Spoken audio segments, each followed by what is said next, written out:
Good morning, dear students. Welcome all of you in this new video. बच्चों, कल हमने किया था स्फेरिकल सरफेसेस के बारे में। उसके बाद हमने दो कंडीशंस पे हमने रे डायग्राम बनाई थी, किस तरह से रे एंटर करती है कनकेव लेंस में। तो आज हम कंटिन्यू करते हैं उसी चीज़ को।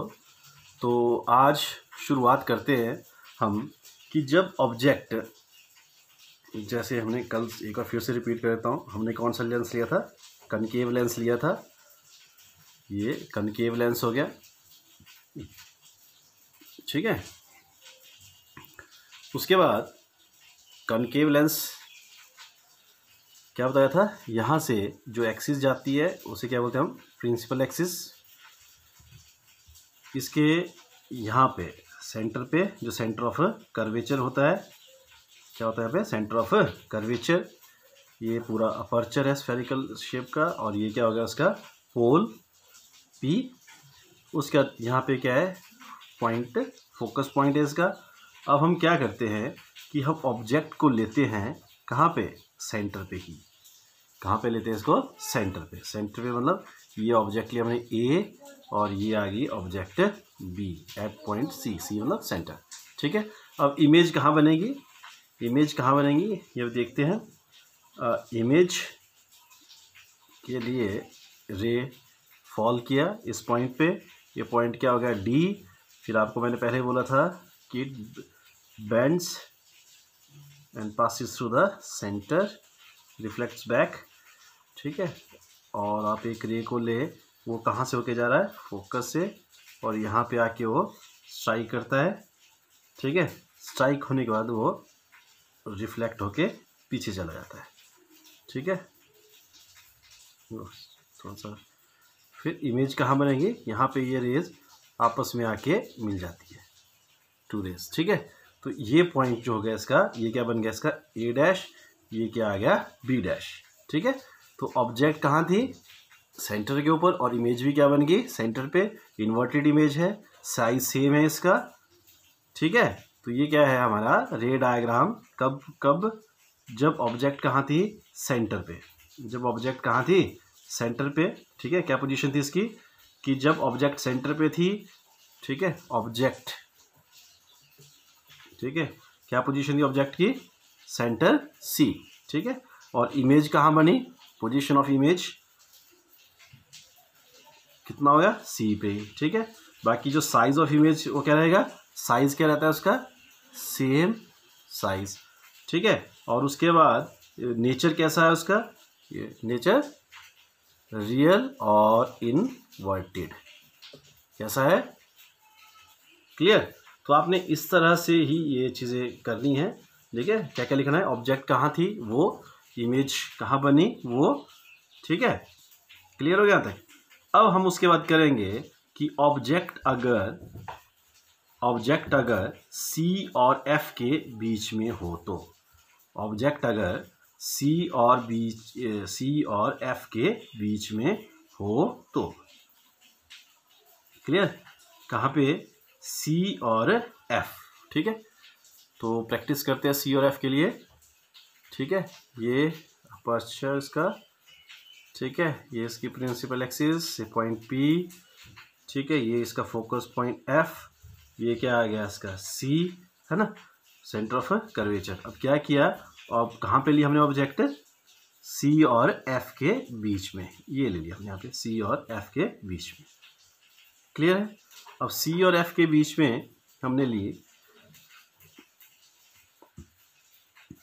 थोड़ा सा, चलो ठीक है, सी और एफ के बीच हमने लिए, तो एक गिर गई सरफेस के ऊपर, फिर वहाँ से फोकस से होती हुई आगे निकल गई, हो गया, रिफ्लेक्ट होकर वापस आ गई। फिर उसके बाद क्या हुआ कि ऑब्जेक्ट से गिरी, ठीक है, इधर। फिर वैसे ही ये सेंटर ऑफ कर्वेचर थोड़ा सा इधर कर लो, ठीक है, सेंटर ऑफ कर्वेचर से होती हुई, ठीक है, इस तरह से ये आके और ये आगे आके एक पॉइंट पे आके मिल जाएंगे और वो क्या होती है उसकी इमेज, क्या होती है उसकी इमेज। ठीक है, अब ये कैसी इमेज थी, ये कौन सी कंडीशन है कि जब ऑब्जेक्ट लाई की, ऑब्जेक्ट ए बी लाई की बिटवीन सी और एफ। ठीक है, जब ये सी और एफ के बीच में लाई की तो इमेज कहाँ बनी, बियॉन्ड सी, बियॉन्ड सी। ठीक है, यहाँ पे बियॉन्ड सी, और कैसी है, इससे बड़ा साइज का लार्ज इमेज बनी, रियल बनी और इन्वर्टेड इमेज बनी। क्लियर है, तो ये था रे डायग्राम। किसके लिए, किसके लिए था कि जब ऑब्जेक्ट को हम सी और एफ के बीच में रखते हैं तो। ठीक है, इसके बाद आता है कि अगर आप ऑब्जेक्ट को फोकस पे रखते हैं, कहाँ पे रखते हैं, फोकस पे। ठीक है, इस तरह से लिया, ठीक है, पी और ऑब्जेक्ट को कहाँ पे लिया हमने, फोकस पे। ठीक है, यहाँ पे लिया, फोकस पे लिया, ये ऑब्जेक्ट है ए बी। ठीक है, तो क्या होगा, रे गिरेगी और एक बार क्या था, फोकस से होके एक रे जाती है। ठीक है, ये चलेगी और उसके बाद यहाँ पे गिरी और यहीं से क्या होगी, निकल गई। ठीक है, तो ये क्या होगा, ठीक है, कहाँ बनी है, एट इन्फिनिटी। ठीक है, यहाँ पे कहीं मिल नहीं रही है तो ये कहाँ मिलेगी, इन्फिनिटी पे। क्लियर, तो समझ रहे हो, इस तरह से ये कुछ एक रे डायग्राम से। ठीक है, उसी तरह से अगर आप यहाँ पे एफ और पी के बीच में अगर ऑब्जेक्ट को रखते हैं, चलो वो भी मैं बता देता हूँ आपको। ठीक है, इस तरह से लिया है ना, इस तरह से यहाँ पे अगर हमने ऑब्जेक्ट को कहाँ रखा, एफ और पी के बीच में, यहाँ पे। ठीक है, यहाँ पे रखा, उस केस में क्या हुआ, रे गिरी, ठीक है, और रिफ्लेक्ट होके वापस। ठीक है, क्योंकि आप फोकस है ना, फोकस से होके ये होगी नहीं, फिर ये क्या होता है, सेंटर ऑफ कर्वेचर से। ठीक है, अब ये तो कहीं मिल नहीं रही है आगे को। ठीक है, ये मिल नहीं रही है, हम क्या करते हैं, इनको पीछे की ओर बढ़ा दो। ठीक है, जैसे हमने पीछे की ओर बढ़ाया, ये कहाँ, यहाँ आके मिल गई, ए डैश बी डैश। क्लियर है, तो ये क्या हुआ, कब, जब ऑब्जेक्ट को हमने एफ और पी के बीच में रखा। ठीक है, तो इमेज कहाँ पे आके बन गई, उसके बियॉन्ड।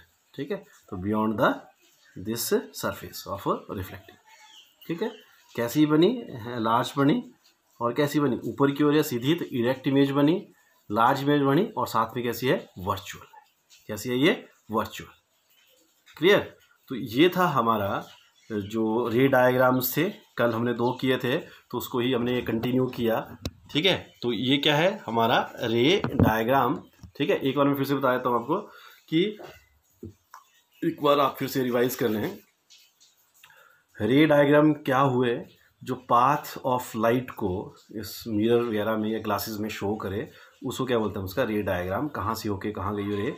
ठीक है, तो अलग अलग सरफेस पे उसकी पोजीशन के हिसाब से इसकी इमेजेस भी अलग अलग पोजीशन में बनती है, और साइज भी क्या रहता है इसका, अलग अलग रहता है। वर्चुअल इमेज भी बनती है, रियल इमेज भी बनती है।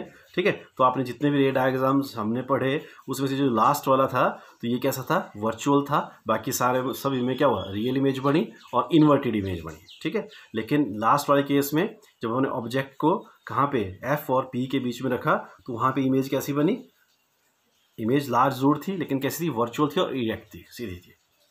क्लियर, तो ये था रे डायग्राम।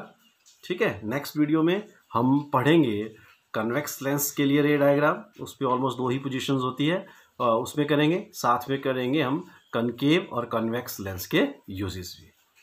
ठीक है, तो जैसे कनकेव हमने आज जो ये जो किया कनकेव लेंस। ठीक है, इसका मैं आपको बता ही देता हूँ, इसके यूजेस क्या होते हैं। आपने देखा होगा जैसे सर्च लाइट वगैरह में।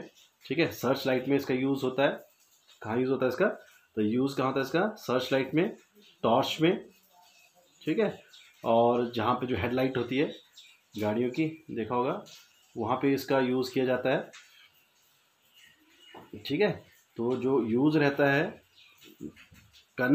वैक्स कनकेव लेंस का वो कहाँ कहाँ होता है, कन्वेक्स मिरर, सॉरी लेंस नहीं मिरर, कन्वेक्स मिरर कहाँ यूज़ होता है, commonly it is use in torch, search light और व्हीकल के हेडलाइट में यूज़ होता है, ताकि एक आपको एक पावरफुल विम ऑफ लाइट मिल जाए जिसकी वजह से विजिबिलिटी आगे ज़्यादा हो, पॉसिबल हो। ठीक है, साथ में हम जैसे घरों में बहुत जगह होता है कि हम एक शेविंग मिरर अलग से यूज़ करते हैं, तो शेविंग मिरर के रूप में भी इसको यूज़ करते हैं ताकि जो इमेज जो थी फेस की वो ज़्यादा बड़ी दिखे।